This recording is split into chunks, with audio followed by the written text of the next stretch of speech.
Okay, in this video I'm going to be showing you the actual results. So the last video I showed you actually how to execute the purchase of the package. So we see here the order has been confirmed. Thank you, order has been received.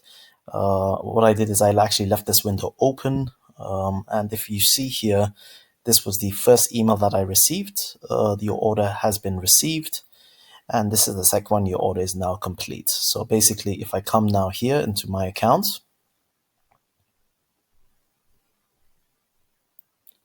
see now I have 70 cards instead of 10 cards, and I'm good to start executing a game, and that would be the next step, and I'll make sure to do that in the next video. So just make sure to subscribe, and as soon as I have that video up, you'll be getting notified. Have a nice one, and I'll see you in the next video.